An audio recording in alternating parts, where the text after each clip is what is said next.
Live from the Pathway Studios in Johnston proper. You are live from the path.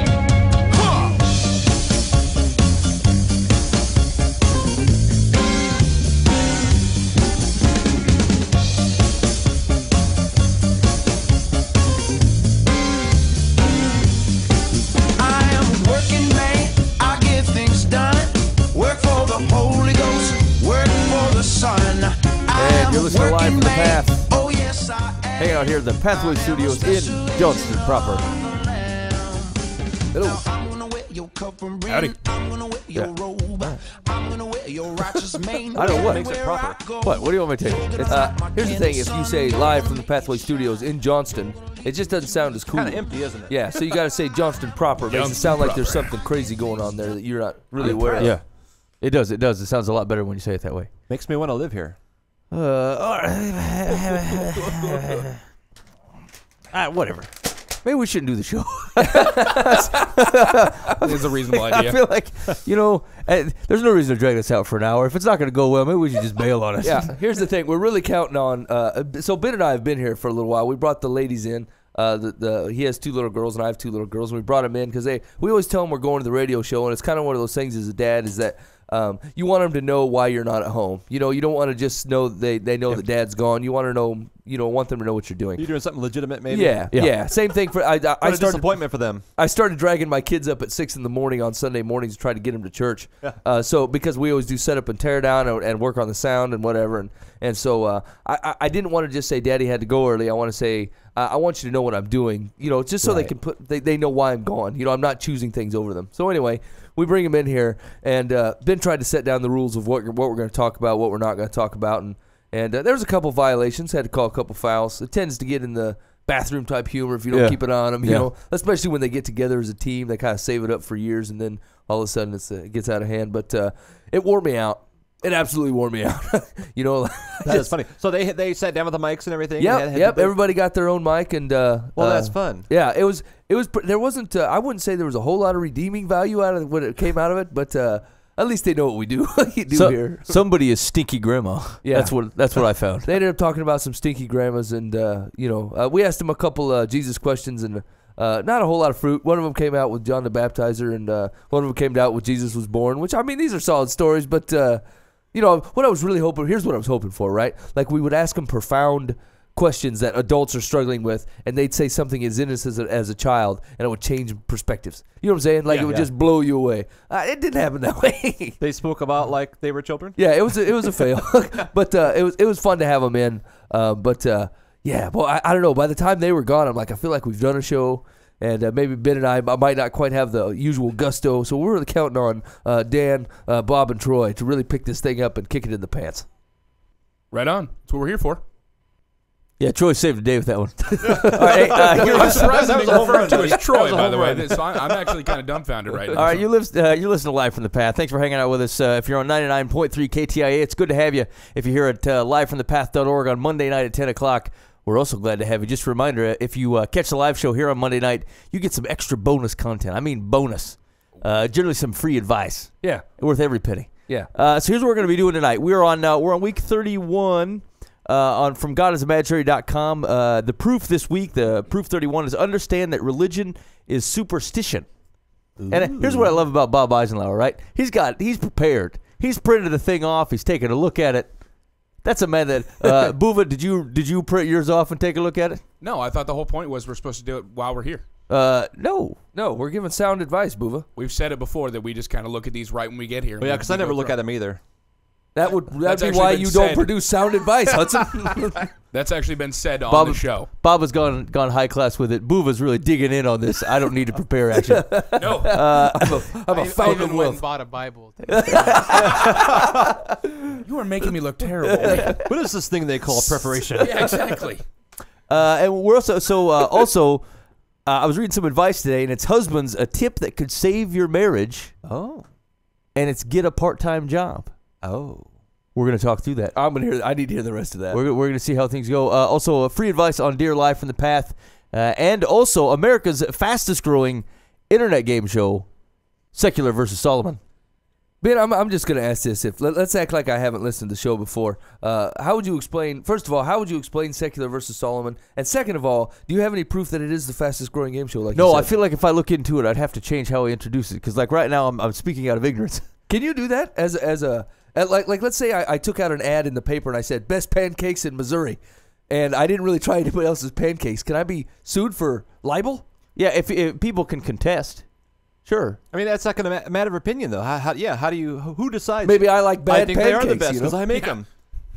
I'm the world's tallest man. I think you can actually measure that. You can prove that. Oh, I think that could be disproved very quickly in this room. I'm just saying. You're at the top of your game, Ben. Right. Okay. Anyway, so that's what's on tap for the show tonight.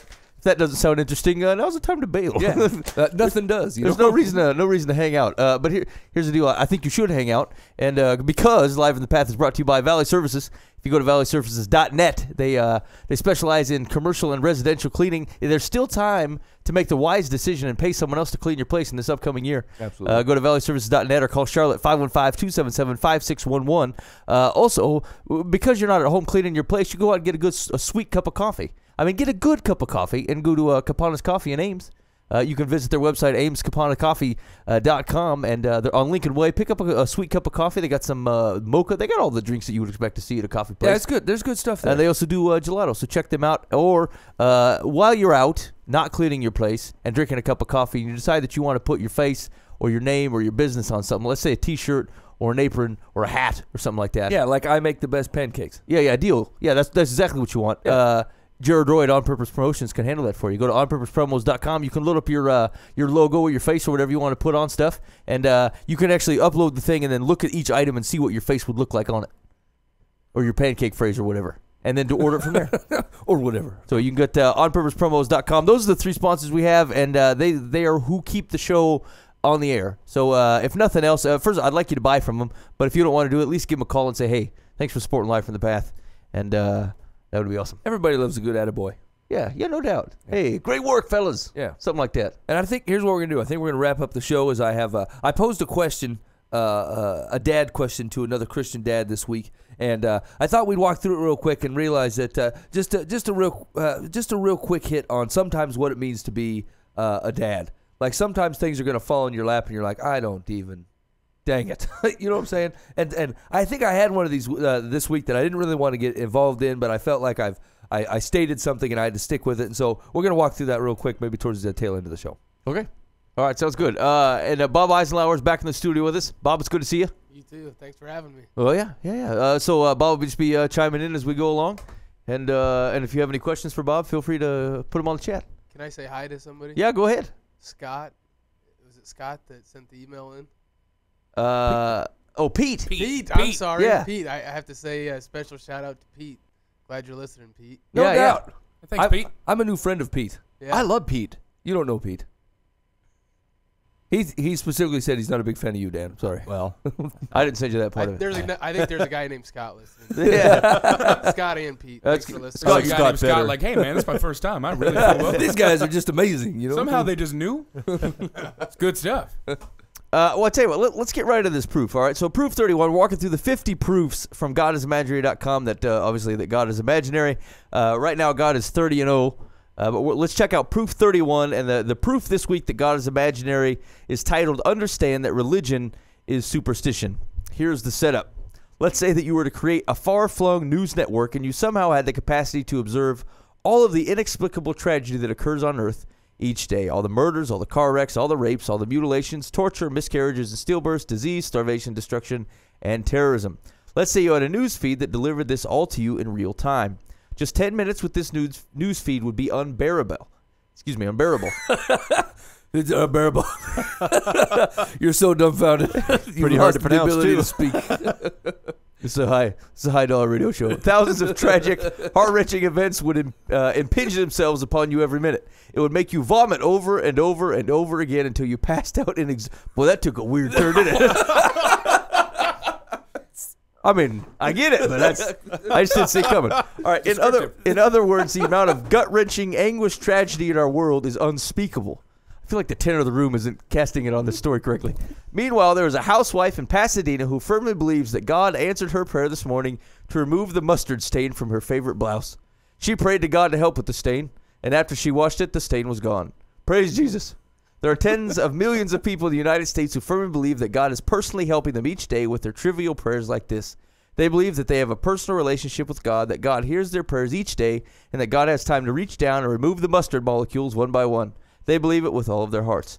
It makes you wonder. If God has the time and the will to answer these trivial prayers, then why does he have no time for the millions of other massively serious problems that arise on earth every day?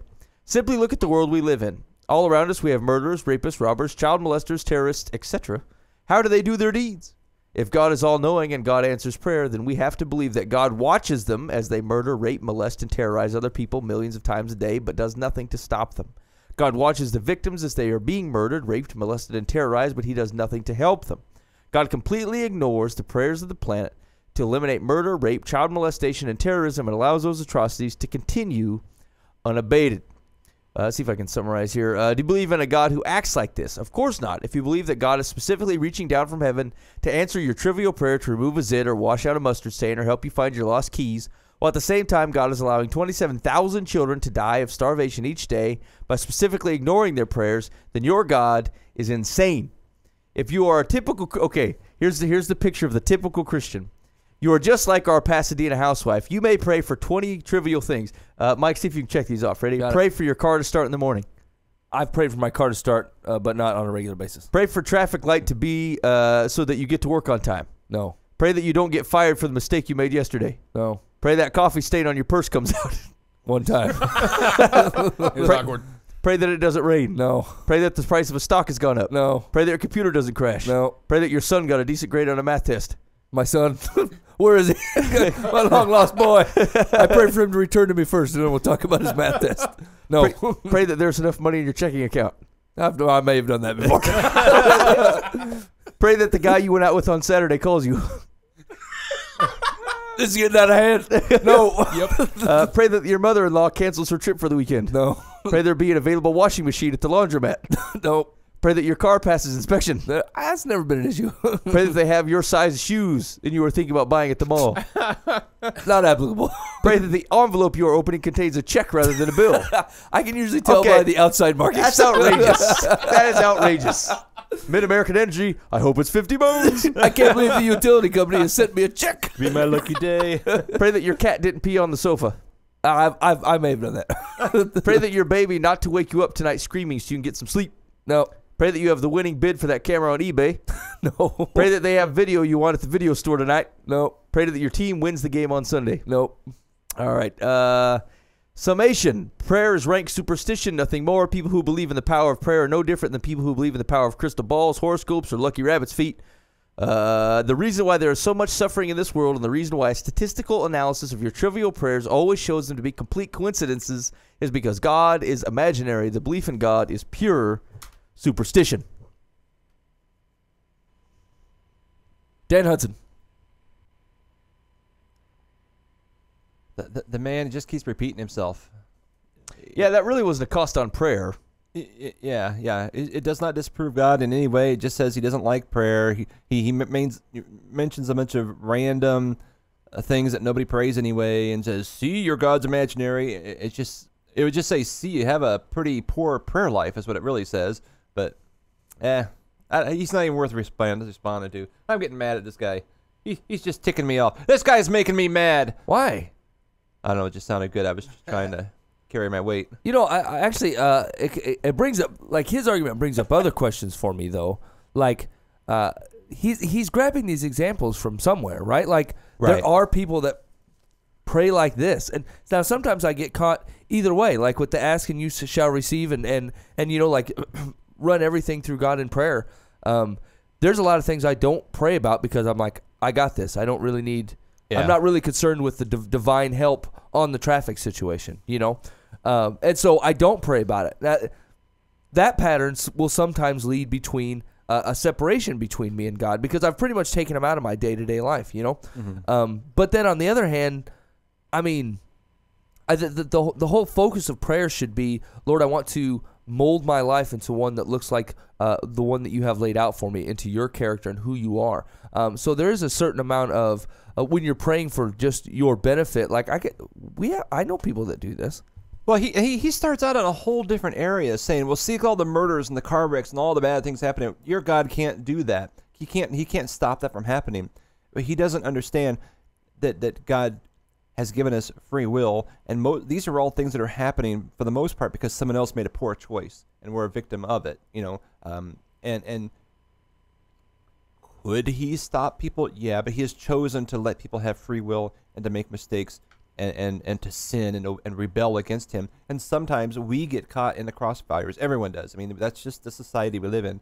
It's a bunch of people disobeying God, which creates this cesspool of a life. And we're stuck in that. Until he comes back, that's just part of life.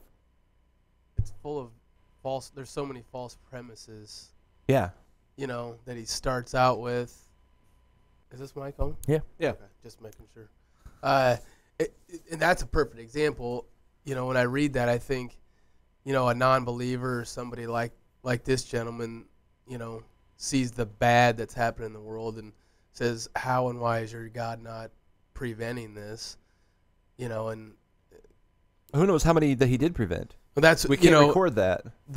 The Lord protects us constantly, Yeah. but he doesn't owe that to us. We're not owed that protection, so rather than giving thanks every day for, not getting raped or not getting murdered or not getting in a car accident, those are days and hours and times where we're protected that we don't give thanks for, that we should be. And yeah, there's times where the Lord, backs off and pulls his protective hand for one reason or another away from situations, and things like that happen. So there's so many things, that are false assumptions and false premises, that this guy talks about, like assuming that, all Christians have trivial things that we pray about. Yeah. That's absurd, that list that you read, to think that, that's really what we pray about. But one thing I thought was interesting, Mike was pointing out, each time I've read one of this guy's arguments, 90% of it seems like garbage, but there's always, a little bit of, I guess a gem or two in there, or something that I think Right. sparks some good discussion and good thought. And as I read this, one thing that I thought about was how I've struggled talking to non-believers or people that are, really in the infant stages of their faith. If you're to believe that, the Lord is omnipresent and all-powerful, what does it matter? Can our prayer, and he kind of touches on this, can our prayers really affect? Right? Or Are you changing the mind of God? Are you asking him to do something that he wasn't going to do already? Is that thing going to happen or not happen, whether we pray or not? And that's something I struggle with, when I think about it. But I'm sure he wonders that, and I'm sure a lot of believers and non-believers wonder that. I think it's, prayer is great because it, we have the ability to communicate with a God that we don't deserve to be able to communicate with. So I see how it's good for us, but, I struggle trying to explain or even comprehend myself. So I wonder what you guys think on that topic. I'm praying for my grandma to get better, who's in hospice right now. Yeah. If I don't pray for her, is it going to change one way or the other? Do you understand my question? Does our prayer move the hand of God? Yeah. Is it capable of doing so, Dan? I think it does. I think it does. You see examples in Scripture, even in the Old Testament where God was going to destroy Israel, and Moses kind of jumped in and said, whoa, don't do that. Mm-hmm. And so he didn't, There are times throughout Scripture all over the place where one thing is happening, someone prays and it changes. There's a picture in Revelation of the prayers of the saints rising up to heaven in like an incense type of picture in Revelation, and something happens. God gets it. He gives the angels the answer, and they heave it back down to the earth. There's lightning and thunder and rumbling, and the earth shakes. And this idea of something has changed, something has happened. There's a ripple effect of something. So sure, I think God changes things when we pray. Not always in our timing or what we want or how we want, but He does. Jesus said, even us as earthly fathers that are evil will give our children a good gift. Why wouldn't our Heavenly Father do that? Of course, He's going to even more. Yeah. That implies change of some sort. Something has happened.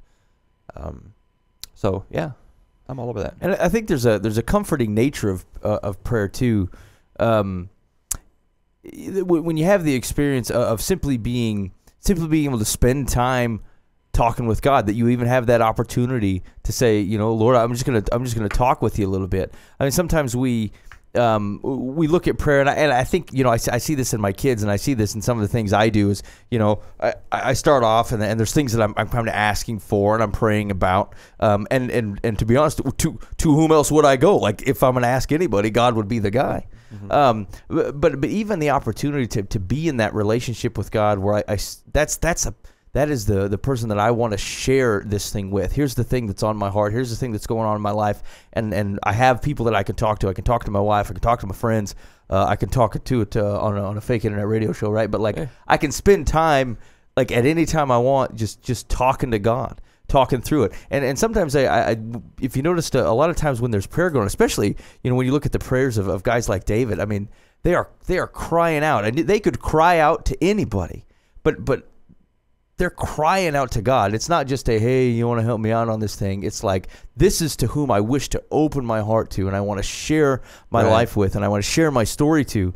And there's even there's catharsis even in that relationship, being able to speak to God on that level and know that He wants to hear that. He wants to be close to His people and to hear their cries and to hear their prayers. And, and sometimes maybe our prayers aren't moving the hand of God, but they're moving the heart within us to reach out closer to God, and we end up bending ourselves to His will and being able to see His will more clearly, or sometimes even able to see His perspective on things, because that's a lot of the deal. Is like when we have a disagreement with God, and frankly, you're lying if you say you don't, to the extent that you don't want to, but you're like, to see the things that guy's talking about when he's talking about murders and rapes and molestations. I mean, who could look at that and go, oh yeah, no, that's fine. Yeah. I mean, you can't have a heart for people that God asked you to have and not look at it and say, boy, there seems like there could have been a way that stuff doesn't have to happen. Right? I mean, there just is. But to the extent that we open our lives to God, and we're going to Him in prayer,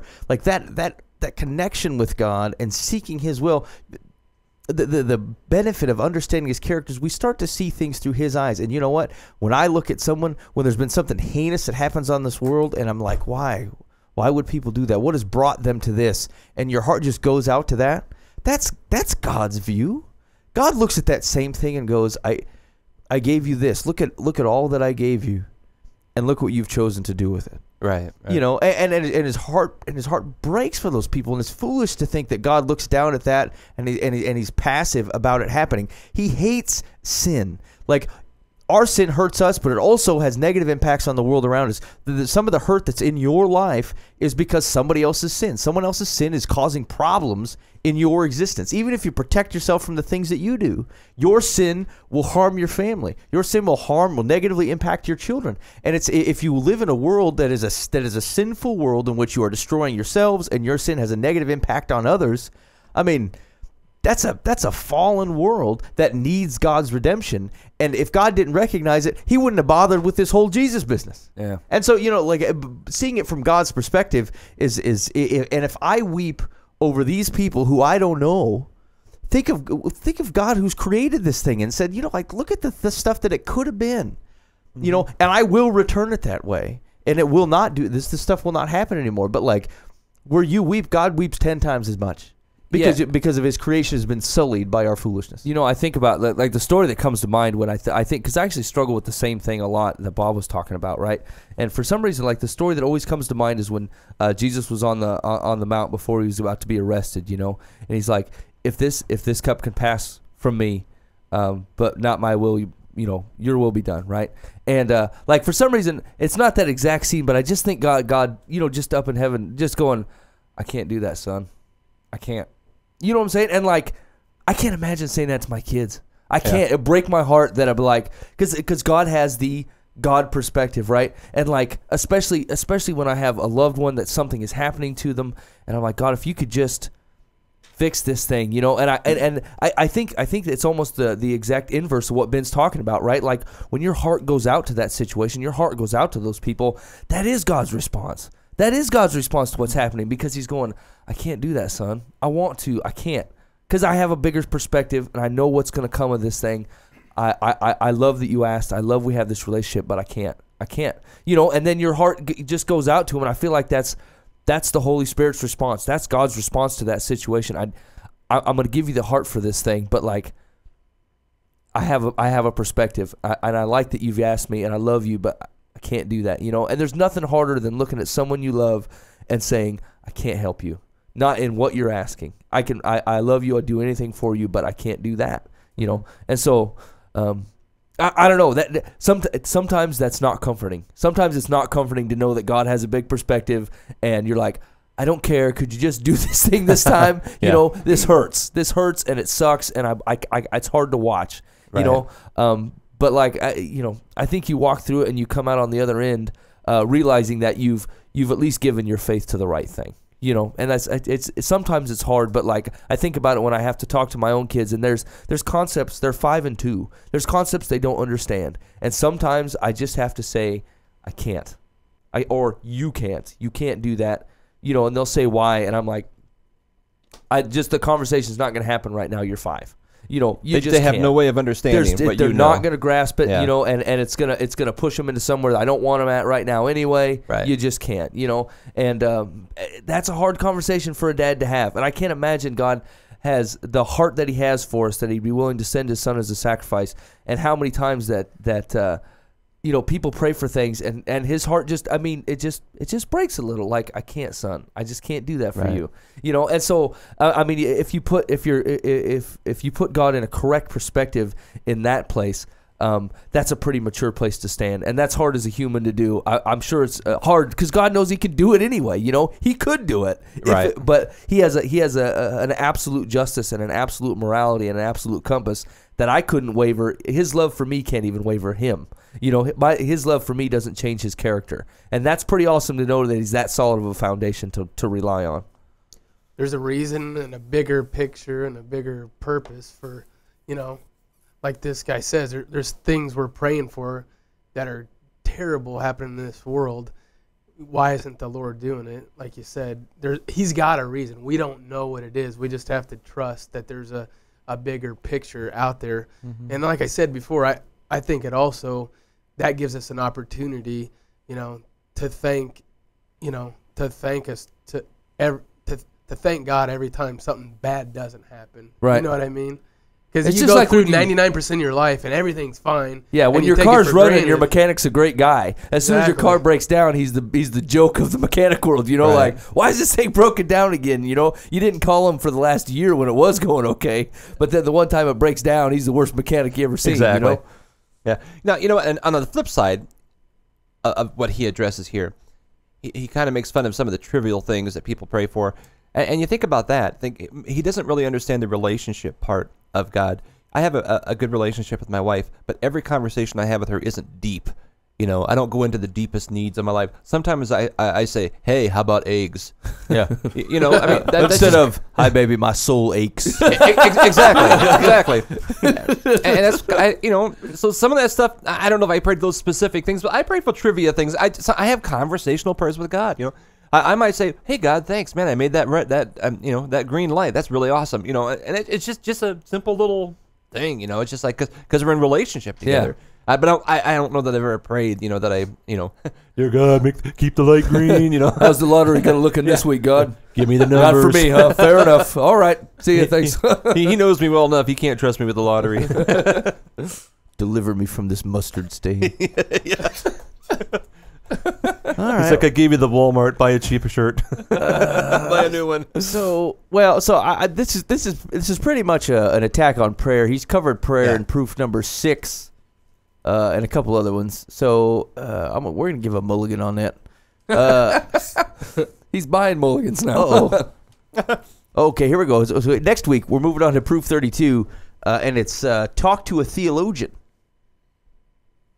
Proof number 32: talk to a theologian. This is God is imaginary because you talk to another dude. Actually, I've done a little internet-based research on some apologetics theologians here lately, and frankly, half of them irritate me. I feel like they're not trustworthy. But some of them are okay. Some of them are good at what they do, and some of them are just lame dudes in a suit that read a lot of books, and I miss the whole heart of Jesus when I talk to him. So I'm interested to see how next week goes. Oh, man. This is it. Okay, he's set up himself. He's done some of these questions, these Q&A, right? Where like these are two fake dudes talking. Oh yeah, these are the best. Okay, yeah. So that's what's happening next week. That's proof number 32. We're walking through the 50 proofs at GodIsImaginary.com. If you want to read ahead, just go to GodIsImaginary.com. Take a look around, read through those proofs, see what you think, and be ready to have an answer. I mean, there are.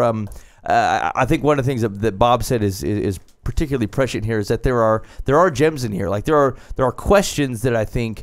Bible-believing folks can have legitimate questions about God's nature, about God's character, about how people act, and how about sin and that kind of thing. From a lot of the things that he brings up. Now, the thing he does, and this is where he throws you off your game, is he asks it in a way in which it attempts to either make you or God look ridiculous. And so now you're immediately on the defensive, and you're not thinking through things clearly, right? Like if you were proposed with some of these situations. If he would have asked it differently, if he asks the question that you're prepared to answer, you don't have a problem. But usually the issue are that people will ask questions, and they're asking something that you know how to answer. They just ask it in a way that makes it sound as like you have no idea. And so it's a good practice. Kind of go take a read through and say, look, could I handle answering this question in a God glorifying way that has an opportunity to bring someone to Jesus and to see God in this answer, and not me just being like snipey about it. Because I mean, it's pretty easy to get snipey about it. It was like, he's God and he's great. What do you care? And like it's none of your dang old business. He's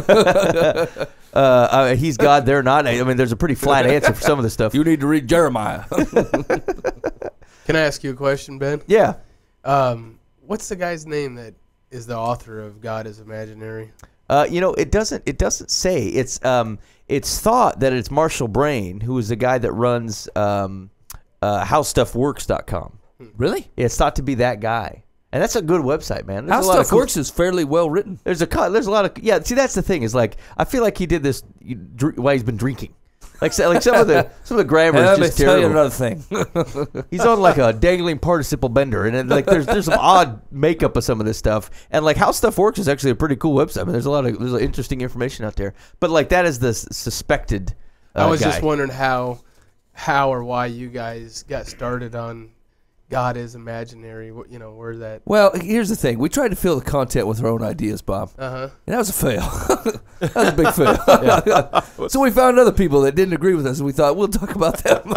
This is good discussion topics. Every bullet point he has, I was just curious how you guys got started on that way back when. It's actually been pretty fruitful until about week 15 where he lost Dan. And Dan's just been angry with him ever since. I really am having a having a hard time. He checked out. Although we're hoping he comes up with 25 more pretty soon because we'll run out of content. As soon as we get to 50, we're back on our own again. And it's a mistake. I feel like people are going to bail. So we'll talk about next week. It's theologian time. But who's coming in next week, Ben? What's the date? Oh man, Double J and Cass Lester are going to be in. Yeah, Double J and Cass Lester. Here's the thing. I could beat both those fellas in poker, hands down. Ooh. Yeah. I'll tell you why. They blink when they got a good hand. I mean, like a cat with a gnat in his eye. They can't behave themselves. How do you know that? Huh? How do you know that? I don't tell you everything about my social life, Ben. Bob, are you a good card player? I don't know if I'm good. I've played a few times. I could play. Let me. Okay, we were talking about this a little bit before the show started. So like we had a recent party that we were invited to, and a guy. So it was a guy that was a friend from growing up, and he was back in town. He's putting together a shindig, and I was all kind of set to go, and then I found out there was like a $10 donation request for some of the hors d'oeuvres, and another 10 bones if you're going to be drinking. And I thought, and something about it I thought, I don't know about that. Is that a practice that people do? Do you set up a party and you charge $10 at the door? That doesn't really seem kosher to me. Bob, you go highfalutin parties. What happens there? I've never had, unless they're raising money maybe for some kind of charity. Did I'm he gonna say start that? inviting people to supper. No. Said we're charging having them. good food and good booze. Is there any chance he's listening tonight? I don't know. Tomorrow? I don't think so. I hope so. Change his ways. I mean, like, I thought maybe I just wasn't familiar with it, but it just seemed a little weird to me. Did you talk to any of your other buddies that were going that questioned it? Here's the thing: no one else did. They were willing to pay the $10, and They so just wanted to see this I guy. feel like that we were the outcasts. Huh. I think your wife hit it right. It's just the principle of the matter. It's not that $10 or $20 is going to break anybody, but who does that? You have buddies over, and and you're going to charge them at the door for food and drink. What if they don't pay? What if they forgot their wallet? You got to make them sit in a car. Troy, you ever been to a cover party? No. I've been to places where we buy pizza together and then everyone puts a couple bones in together, but that's it. Like, there's no, hey, $10 at the door if you're going to eat, and then $10 more if you want to drink. Yeah, what do you do with the excess? Let's say it didn't. Let's say more people showed up. Let's say you raised $500 in food, and you only spent like $200, $150 in food. Wait, do you put the money in your pocket? I feel wrong about good that. business. You just fleeced your friends for like 300 bones. I feel that's terrible. Maybe that's done in other spots. I don't know. Like I ended up having. We went to like a Joppa thing where like we ended up not being wouldn't have gone to the party anyway because we were. There's like a homeless benefit we were at, but like I don't know. There was just something about it that I thought, well, that just feels weird. Now hold on. Would you feel differently if he just tallied up what it cost and then sent everybody an honest bill? Like an invoice? Yeah. For being at this party? Instead of taking 10 right up front, he'll look at the next day. He's like, okay, the whole thing cost me $250, and there was 50 people here, so whatever. Here's $5 a guy. It makes me think that like. Then I have to start weighing as to whether it's actually a value proposition. Like if someone says, "Hey man, come out to my party," I'd be like, "Hey, that sounds cool." But then if it's like, "Hey, it's gonna be $5," then, well, man, what can I do with $5? I can eat the Long Johns for $5. Is this party better than the Long Johns? I don't know. How good are these guys? There ain't no party better than Long Johns. Is there a menu that you can get beforehand? I think I gotta put price tags on everything. What are these fancy hors d'oeuvres that you're As a serving? buck for a slice of pizza. Yeah. Or if there's like fun-sized Butterfingers, I got screwed. Right. This ain't are you gonna charging happen. $10 for little Smokies, or are you gonna have like actual like hors d'oeuvres? Yeah, you're- big Smokies. You're gorging on the little rye breads with the cucumbers on it. Right. Yeah, Little sandwiches. How much are these worth? 8 cents. Well, I got to get a move on. Fill me up 30 more. All right. Then you start making up your money like you're at a buffet, though. That's not good. Well, I purposely waste food. I'd take more plate than I was going to eat, and then I'd chuck it. Mike shoes it into his I purse that seriously one time he prayed about. I paid $20 to get in there. You know what I'm saying? I'd be throwing food by the time the night was done. Got a bottle in his I'd hand, also be just like, flushing I'm the using it. toilet more often than is necessary. Blowing my nose on stuff. Hey, something happened to that white carpet. Hey, this is expensive. Go ahead, rich man. So Take were your we? $500, clean it up. That's I don't terrible. know. I don't. I mean, I assume there wasn't any ill intention about it, but it just. I don't know. It felt weird. Where did can you say where he came back from? West Coast. So maybe that out goes West on. Coast, because I don't think it's standard practice around could here be that I know. But I'm maybe not- out there it is. That's what I'm saying. I'm not going to say that. I could be a rube.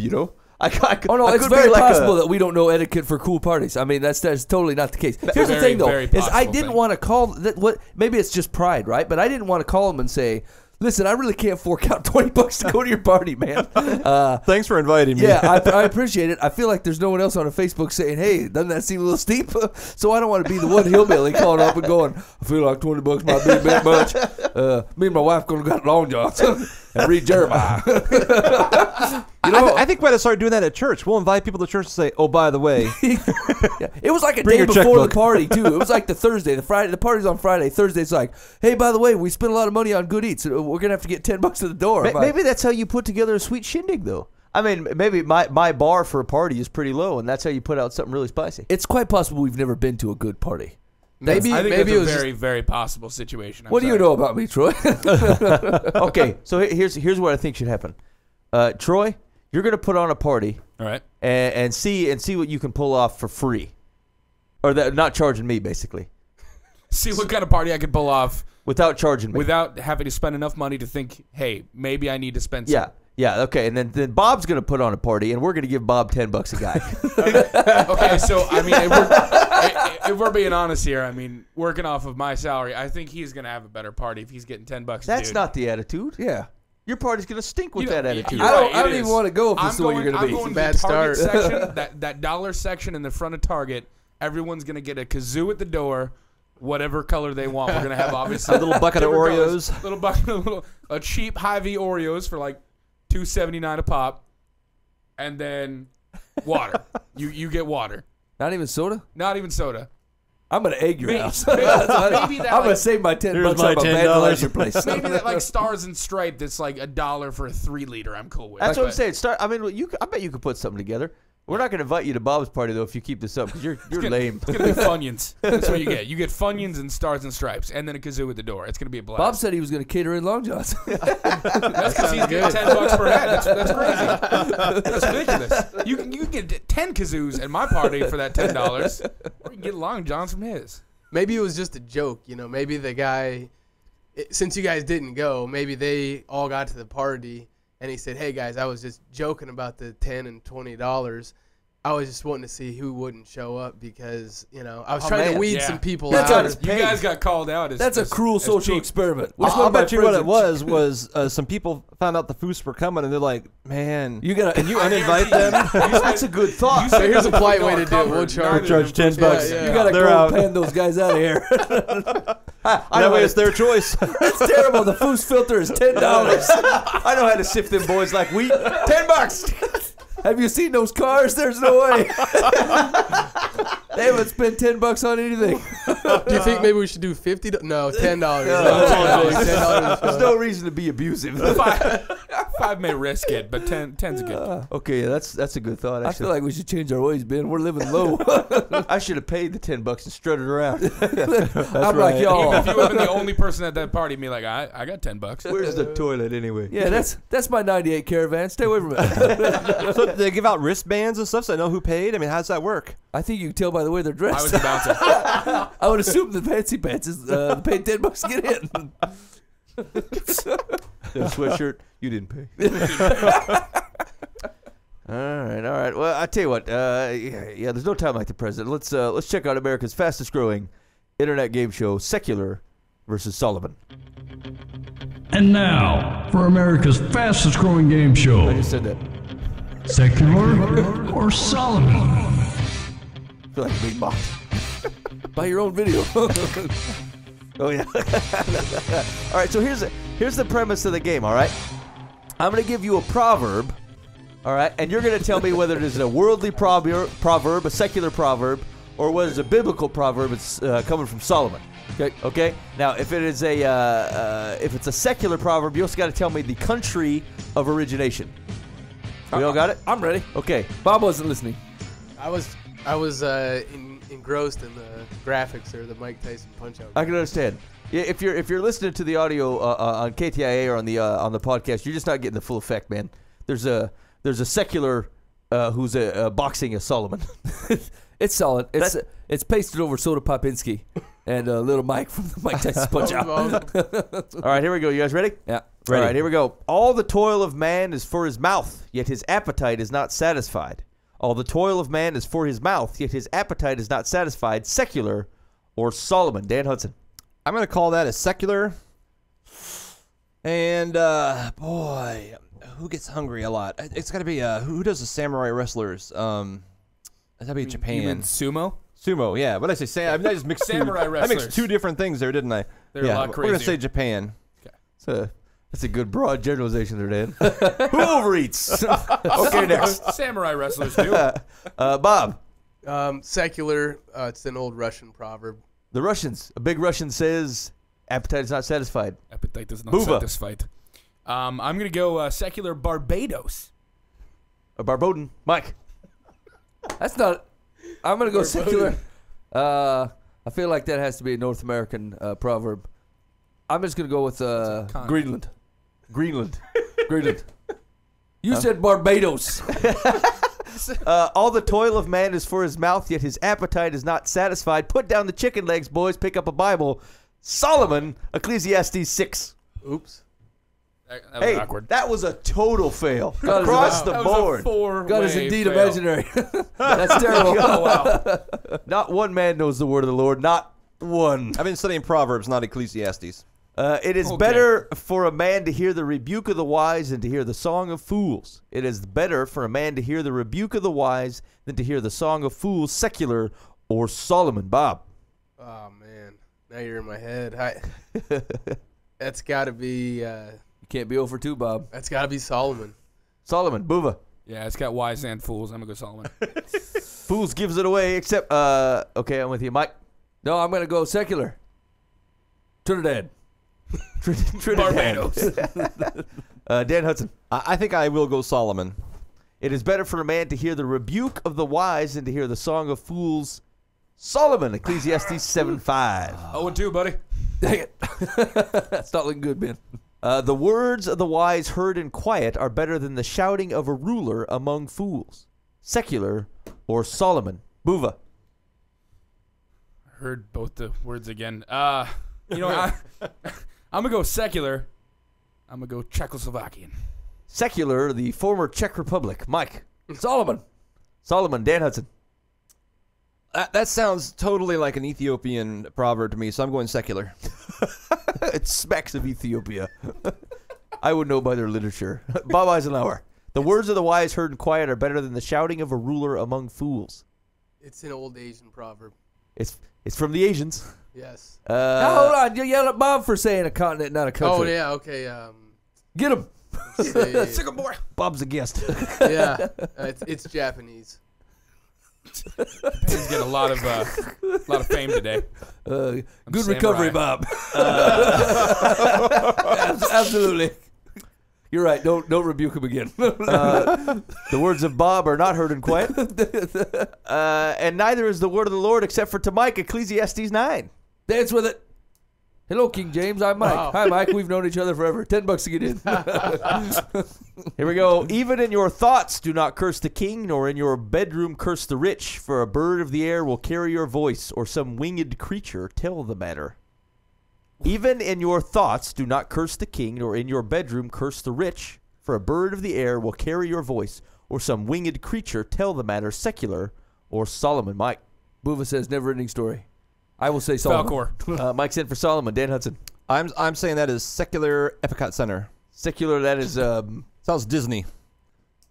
I will accept. Winged creatures and Winged creatures. birds flying around, good messages. Fair enough. Bob Eisenlauer. Solomon. Solomon. John Boova. Secular Egyptian. The Egyptians say, even in your thoughts do not curse the king, nor in your bedroom curse the rich, for a bird of the air will carry your voice, or some winged creature tell the matter. Dan does not know the difference between Solomon or Disney. Ecclesiastes 10. That was a great opportunity to do Epcot Center. I had to use it. Even to my own discredit as a man of God. But I ripped Lord, my there was cloth. a joke What's more available. important? There was a cheap laugh we could have got out of it. I said to myself, Dan, I said, that Epcot This is Center your thing- chance. It's You brilliant. get to be funny. You've waited months for this. Everyone will know you're a man of the world. Where's my white collar? Here we go. Keep your heart with all vigilance, for from it flow the springs of life. Keep your heart with all vigilance, for from it flow the springs of life. Secular or Solomon? Dan Hudson. Transylvania. Secular. Hey, Bob, can Dan borrow your Bible for a little while? Bob Eisenhower. Secular. Sounds Canadian to me. Okay. That's going to get a letter. Go ahead, Booba. All right, I'm going to go secular just to bandwagon. I'm going to go Carpathian and go the Transylvania. Fair enough, Mike. Solomon. Solomon, keep your heart with all vigilance, for from it flow the springs of life. It's not Hallmark, it's Solomon. Proverbs 4. I'm sorry. Maybe I'll open it for you and maybe show you where you can find Solomon. It's a real bloodbath today, fellas. It really is. Here we go. Better to kiss an ugly woman than to lick yourself. Better to kiss an ugly woman than to lick yourself. Bob Eisenhower. Secular or Solomon? Be careful, Eisenlauer. It's so obvious, but maybe not. It's gotta be secular.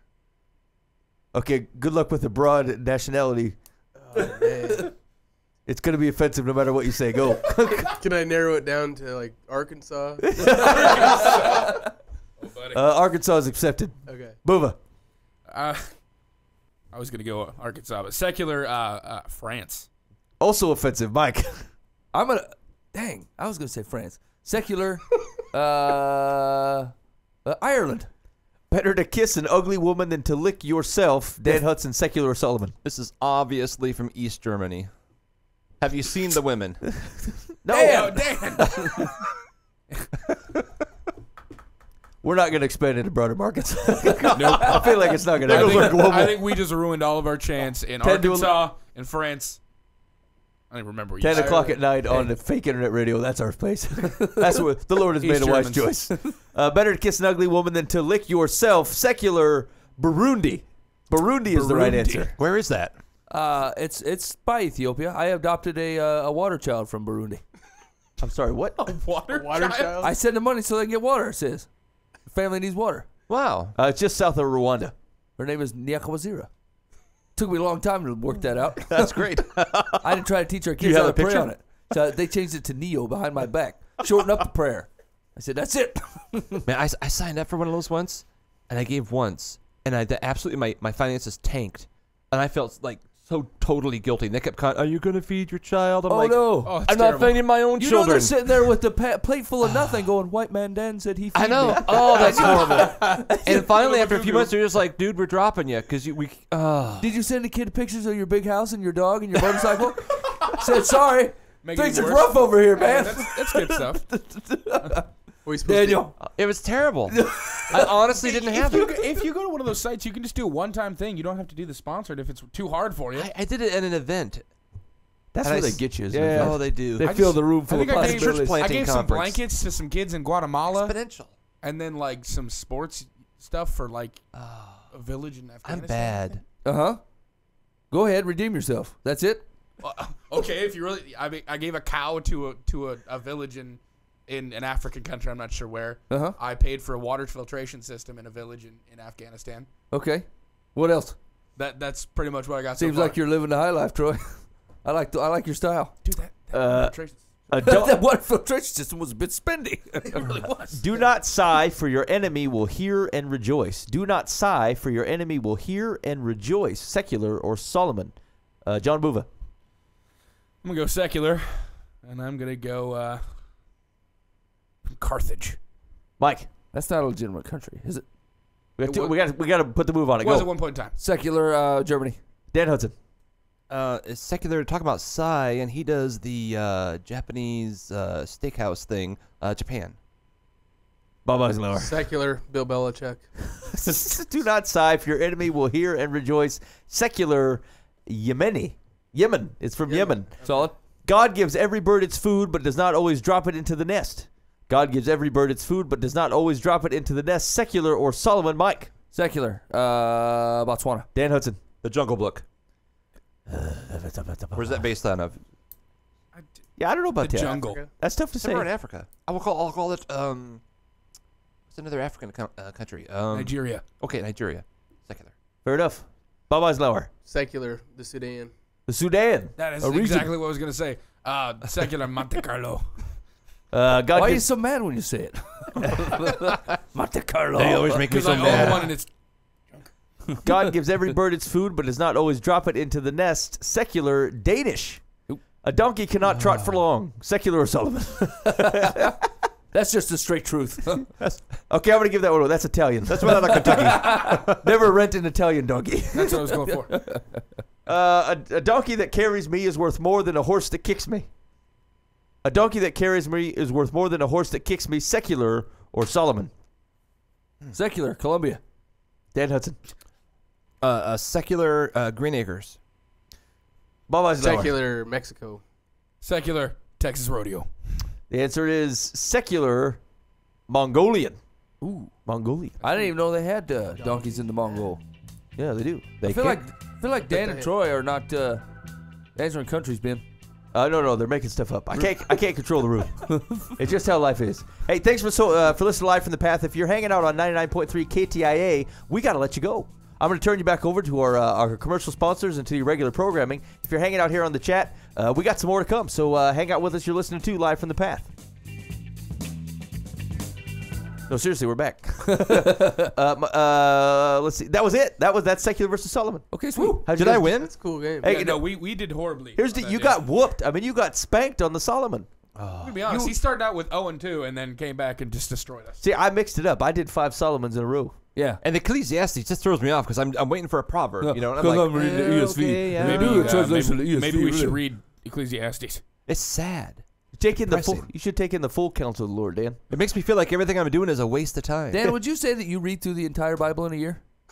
In an average year, Yeah. probably not. No. I was there was a Not like every year. Hold on. To be a real Christian, Dan, you got to read through that Bible in a year. Everything says so. Every year. Every pamphlet I've ever read says you got to get on this thing. They're selling something. What do you mean? They're selling Bibles. Exactly. It's an offshoot of the Gideons. One of the Gideons thought, this is foolish. We can make big money. And so the Gideons give away for free. yeah, he was an offshoot of the Gideons. He used to be a Gideon. His name was New International. And so anyway, he split off and he sold his own version. He makes big money. Yeah. That's right. His name was Giddy Up. Hey-o. Hey-o. Wait.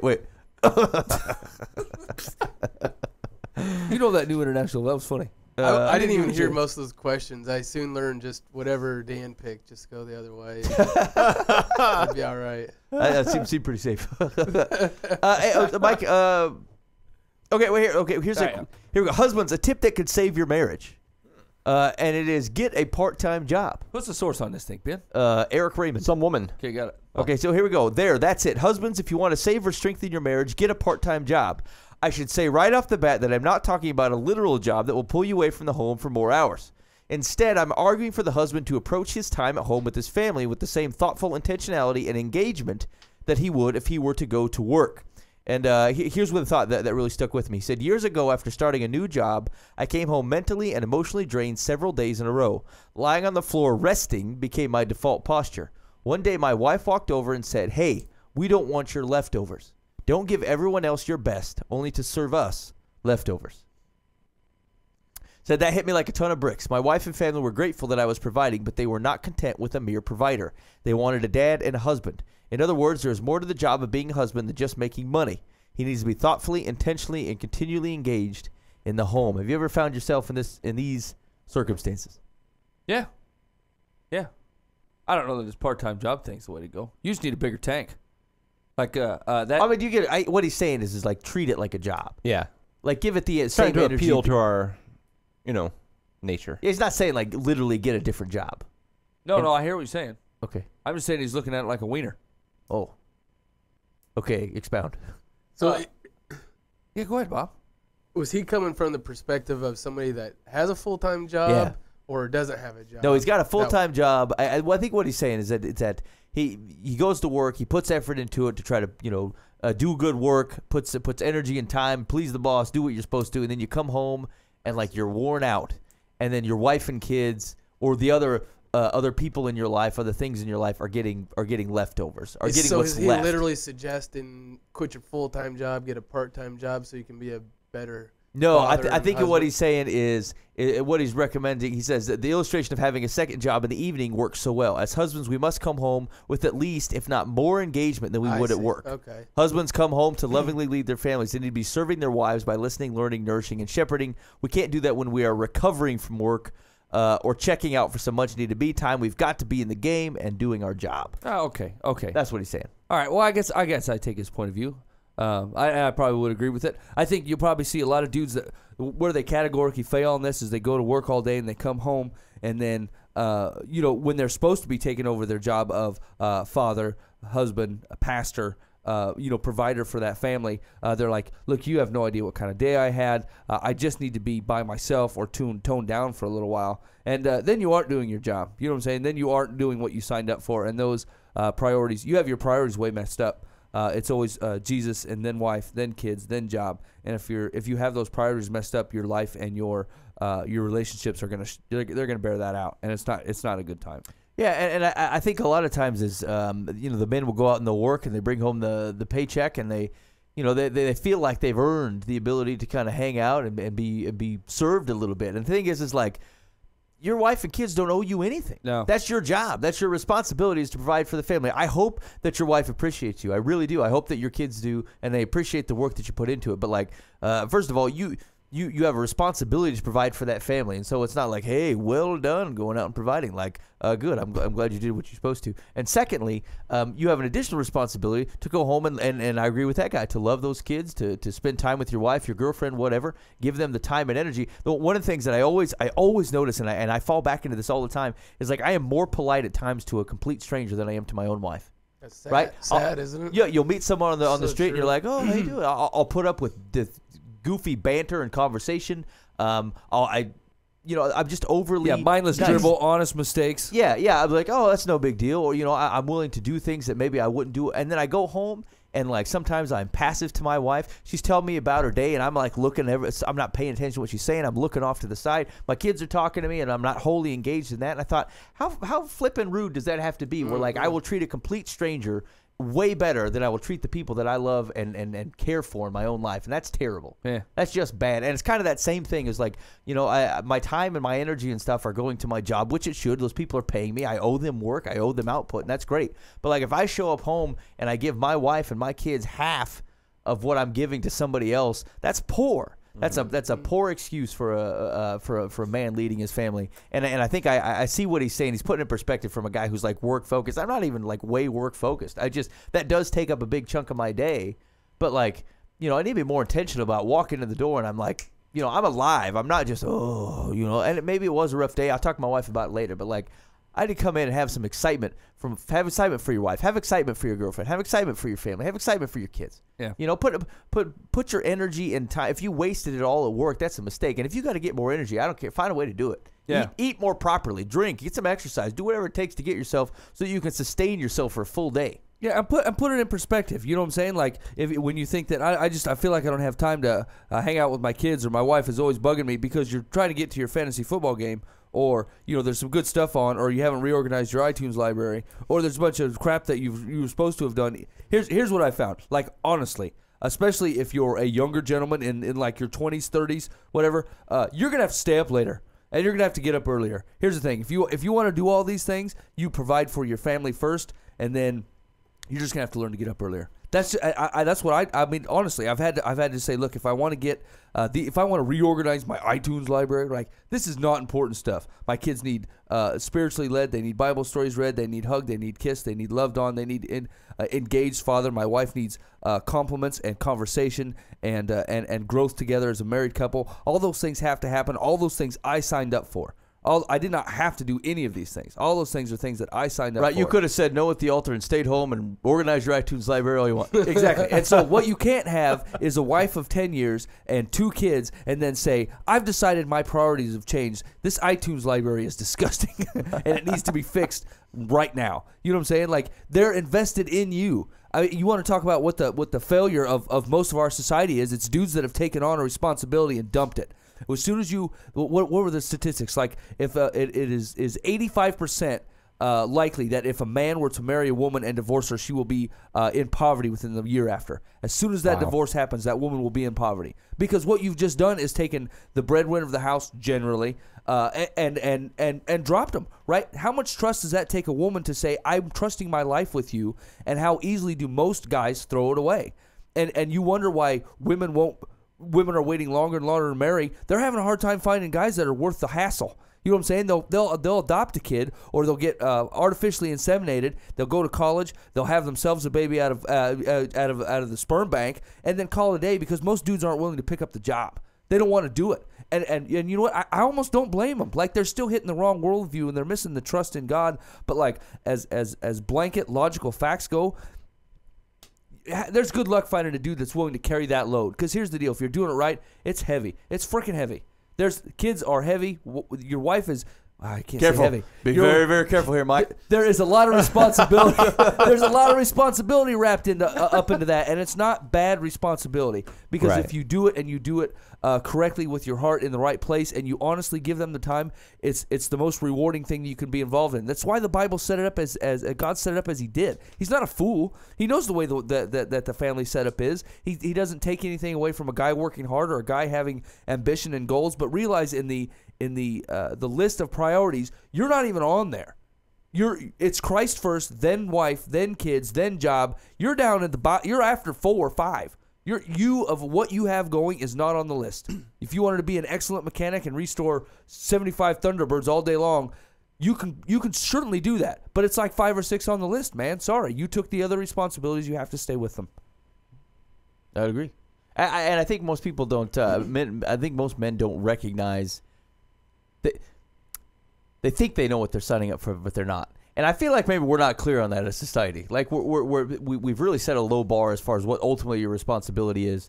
You know, and I think they abandon them once they figure out what they actually are. And I think that's where the bailing comes from, right? It's like, oh, you know, if life isn't going to change for me, I can continue to do all these things. But they got the efficiency of having my lady in the same place, right? And maybe save me a car ride here and there, a couple of kids, someone to help me pick up the yard, something to make you smile every once in a while. You know, like.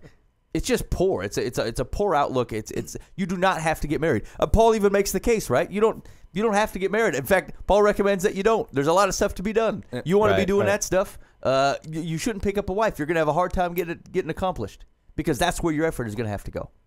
Well, and here's the deal too with that is that I don't know how long does a guy live? 60, 70 years old, 80 years old, whatever. It's only about 15 of those that you're really what you're talking about with your children. Yeah. I mean, those are the years when you're paying a lot of time and you're playing and they're hugging, you're running around, you're playing games and they hit a certain age and if you do that well when they're young, the relationship never changes. I mean, you got a foundation and they're like your best friend later on after they're, you know, you're not parenting anymore actively. But they hit about 15, 12 to 15. They're starting to do their activities. They're doing more and more. They're slowly doing more and more things when you're not there. You know, so if you miss those years, I mean, they're just gone. Yeah. It's not like you can magically make them up. You know, you can just, well, they're 25 now. I can pretend. You missed it. You know, they're 15. You missed it. You can do different things. But it's so critical when they're young to just absolutely be their dad. I mean, and you only have a few short years. And man, they fly. They seem like they take forever at times, and you seem like, man, this day's never gonna end. Whatever. They fly. They fly. All right. I don't know. I actually have a huge heart for this subject. I can't. There's nothing that irks me faster, especially people that claim to love Jesus that do not invest in their children. You know what I'm saying? Like they're a side note. They're an afterthought. They're a whatever. And I don't know. It drives me bonkers because I feel like people pick and choose what responsibilities from God they want to take on. They're ignoring the full counsel of God, and you know the kind of guy that God looks for is a man that falls into bed at night because he's tired, not because he's bored. He is tired. He's done. The day is done, and he's gonna get up early, and it's gonna be another one of working and loving and trying and investing and really getting some things done. But like. That is not a man who just sits about and is like, you know what, I don't even know what else to do with myself. I'm just going to take these bag of Doritos and head to bed. I'm done for the day, I guess. You know what I'm saying? Like, I feel like there's way more of that going on than guys that are willing to carry the load. You've been listening to Live from the Path. You can catch us every Monday night here at livefromthepath.org from 10 to 11 and Saturdays from 10 to 11 p.m. on 99.3 KTIA. I want to thank you so much for hanging out with us. Make sure to hit the website at livefromthepath.org. During the week, you can check out clips from previous artists that have been on the show. You can participate in the games, even post-mortem, and see. You can do Secular versus Solomon. Can you rewind it so in case you got it wrong, you can just kind of... Yeah, give it another go. That's Definitely. And check us out there. Also, there's a link right at the top right part of the page for our advertisers. You can go check them out. Click through. Join them. They support us. Support them. You've been listening to Live from the Path. I want to say quick thanks to our guest, Bob Eisenlauer, for coming in. Yeah, thanks for having me. It was a blast. Always good to have Bob in. He's got wise counsel. He does. He also sells one mean house. Yeah. You need to sell a house. Just one. You call Bob. Yeah, and he did it one time. I thought, I'm done in the mean house market. I've had enough of them. They bite and they're snarly. Thanks for listening. Have a good week.